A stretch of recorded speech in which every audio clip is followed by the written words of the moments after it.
জিরা ভেজে নিচ্ছি, একটু ভেজে নিচ্ছি। এই দেখেন, আল্লাহ,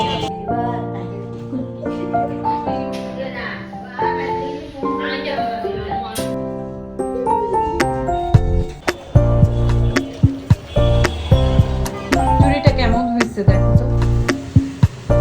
তো কাঁচামরিচ উপর থেকে আমি দেখা চালগুলো দিয়ে দিচ্ছি, রেডি হয়েছে। সামান্য হলুদ, মরিচ, ধনিয়া, জিরা, লবণ সব কিছু। মাংস কষানোর মধ্যে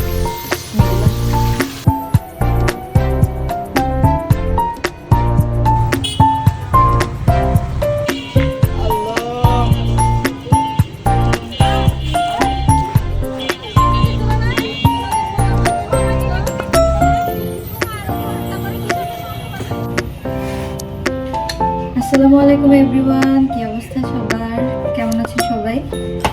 এই তো আজকে রান্না বান্না করব। সাফাকে সকালবেলা পরীক্ষা দিয়ে নিয়ে আসলাম, বাচ্চা আমার ঘুমে।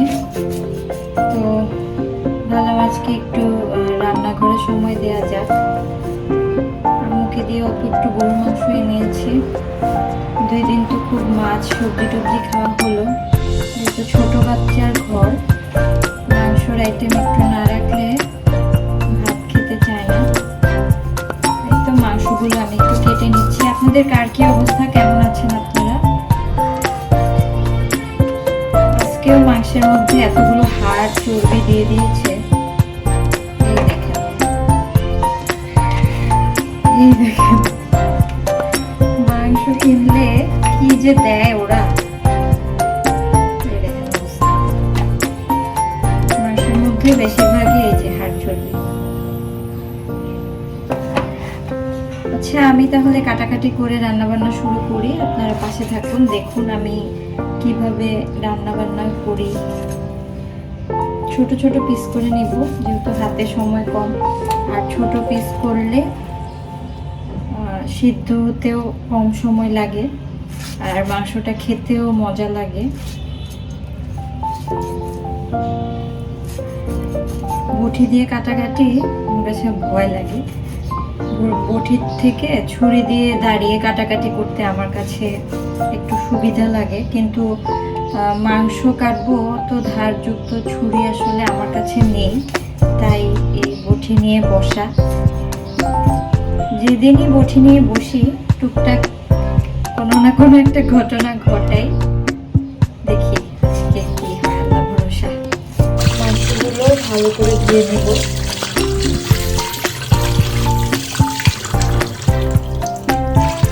একটু জিরা ভেজে নিচ্ছি, বাকি করে নেব। এখানে আমি এলাচ, তারপর দারচিনি আর অল্পটা লং ভেজে নিচ্ছি। এটা আলাদাভাবে একটু ফাঁকি করে নিব। মাংস নামানোর আগে এটা আর ভাজা জিরার গুঁড়ো দিলে অনেক সুন্দর একটা স্মেল আসে। এখানে হচ্ছে এগুলো ভেজে নিয়েছি, এখন এগুলো একটু ফাঁকি করে নেব। এখানে ফাঁকি করে নিয়েছি জিরা, গরম মশলাটা একসাথে মিশিয়ে করে নিয়েছি। কোনো সময় আলাদাভাবে করি, কিন্তু আসলে এখন হচ্ছিল না, কারণ পরিমাণে খুবই কম ছিল। তো এখন হচ্ছে আমি রসুনগুলো ফাঁকি করে করে নিব, পেস্ট করে নেব। রসুনগুলোকে আমি পেস্ট করে নিয়েছি। ধুয়ে রাখা মাংসগুলো নিয়ে সব মাখিয়ে বসিয়ে দিব। হচ্ছে হলুদ, মরিচ, ধনিয়া, জিরা, গোলমরিচ পাউডার, আস্ত গরম মশলা, লবণ সব আদা বাটা দিয়ে দিচ্ছি, রসুন বাটা দিয়ে দিলাম, সয়াবিন তেল দিয়ে দিচ্ছি।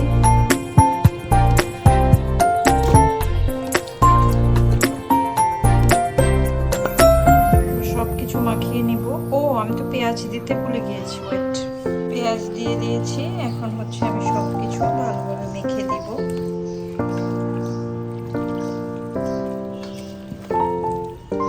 এই গরু মাংস যতবার হাত দিয়ে মাখাতে যাই, না কাটলেও একটা হলেও আঘাত পাই। তাই আজকে আমি খুবই সচেতন হয়ে মাংসটাকে মাখাচ্ছি, যেন আমার হাতে কিছুই না হয়। চেষ্টা পরে তারপরে রান্না করার জন্য। বাট আমার কাছে গ্লাভস নেই, কিনতে হবে, এটাই বুঝতে পারছি। আসলে বাইরে গেলে আমি ভুলে যাই কি কি লাগবে, মনে থাকে না। ছোট বাচ্চার ঘর তো, সারাক্ষণ একটা প্রেশারের মধ্যে থাকি।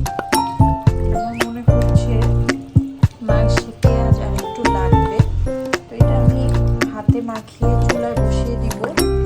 দেন আরও 2-3টা পেঁয়াজ কেটে মাংসটার মধ্যে দিয়ে দেবো, তাহলে ঝোলটা একটু গাঢ় হবে।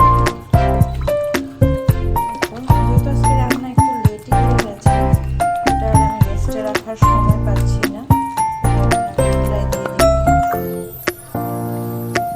এখানে আমি 4 ফালা করে কেটে আরও 4-5টা পেঁয়াজ দিয়ে দিলাম। উচ্চারণের সাথে সাথে নাড়াচাড়া করে দিলাম। আজকে ভাতের চাল দিয়ে খিচুড়ি রান্না হবে, কারণ চালগুলো চিকন আর বাসায় পোলার চালও শেষ হয়ে গেছে। এখন আসলে নিচ থেকে আনা সম্ভব না, তাই ভাবলাম যে ঘরের চাল দিয়ে রান্না করে দেখি কেমন হয়। আর এই চালগুলো রান্না করলে না একদম পোলার চালের মতো স্মেল আসে। আড়াই পট চাল দিয়ে দিচ্ছি, প্রায় 1 পটের মতোই। বড় বড় ডাল তো দেখতে আসলে বেশি লাগে, কিন্তু পরিমাণটা আমি বুঝে দিয়েছি যতটুকু দরকার। ধুয়ে নিয়ে ভালো করে। মাংসটা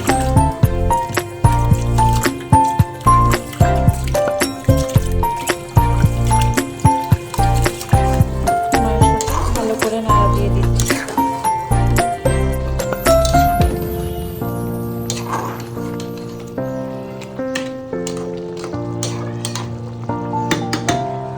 আলুগুলো ছিলে নিব। আলুগুলো হচ্ছে মাংসের সাথে দেওয়ার জন্য।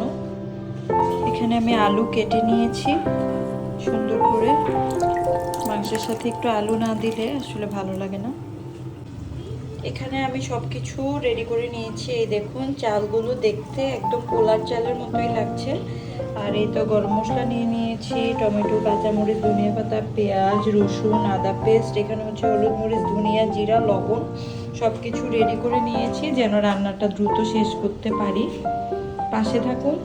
অ্যাজ ইউজুয়াল আমরা যেভাবে খিচুড়ি রান্না করি ওইভাবেই করব, একটু মাখা মাখা করে আপনাদের সাথে তবু আমি শেয়ার করছি। আর এইদিকে একটু মাংসটা নাড়া দিয়ে দিই। ফার্স্টে মনে হয়েছিল না যে মশলা কম হয়েছে, দেখুন ঝোল টানার সাথে সাথে একদম সুন্দর লাগছে। আর এই হাড়টা দেখুন একদম ভিতরে জুসি।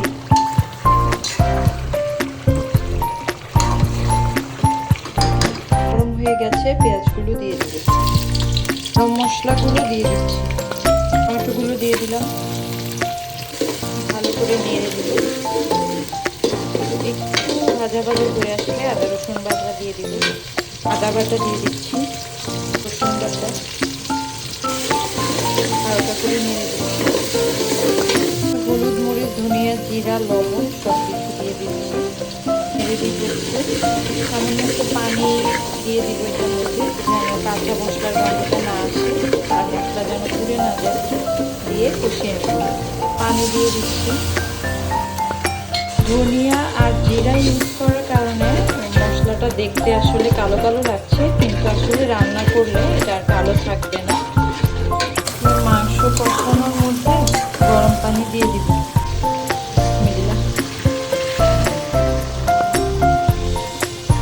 ধুয়ে রাখা চালগুলো দিয়ে দিচ্ছি, একদম ঝরঝরা হয়ে আছে।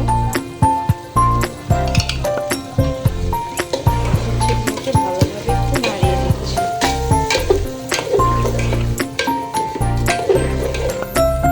পানি দিয়ে দিচ্ছি, হালকা কুসুম গরম পানি।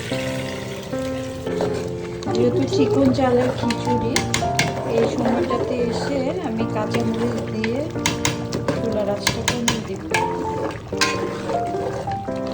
তো কাঁচামরিচ উপর থেকে আমি দিয়ে দিলাম। নাড়া দিয়ে চুলার আঁচটা কমিয়ে আমি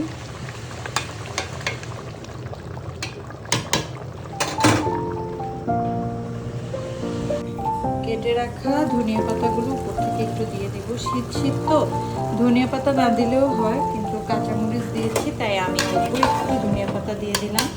হালকা করে একটু নাড়া দিয়ে দিব। আমার খিচুড়ি কিন্তু হয়ে গেছে মাশাআল্লাহ, অনেক মাখা মাখা হয়েছে আর অনেক ঝরঝরা হয়েছে। আর এটা একটু পরে দমে রাখলে আরও সুন্দর হয়ে যাবে। দেখে যাও তো একটা জিনিস, খিচুড়িটা কেমন হয়েছে দেখো। ওয়াও, অনেক সুন্দর গন্ধ বেরিয়েছে। তার সাথে ধনিয়া পাতার গন্ধ মিক্সড হয়ে গেছে। এদিকে গরুর মাংস, আলুগুলো দিয়ে দিব। সামান্য পরিমাণে একটু ঘি দিয়ে দিচ্ছি স্মেলের জন্য। আলুগুলো দিয়ে দিয়েছি, এখন হচ্ছে একটু নাড়িয়ে দিচ্ছি। আলুটা সিদ্ধ হওয়া পর্যন্ত ওয়েট করব।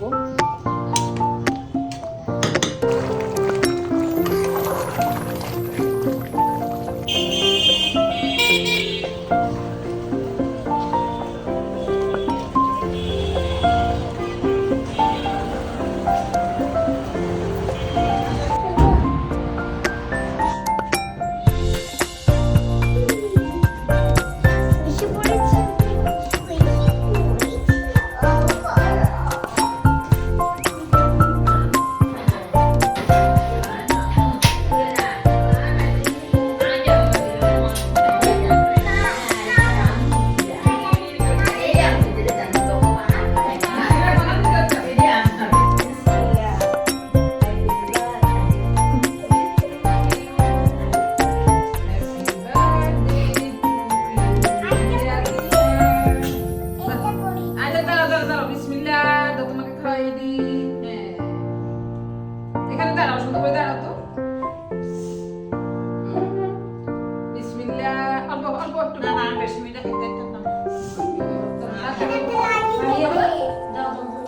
বাবা আলাদা থাকবে, গুলা করতে গিয়ে খাইবে না।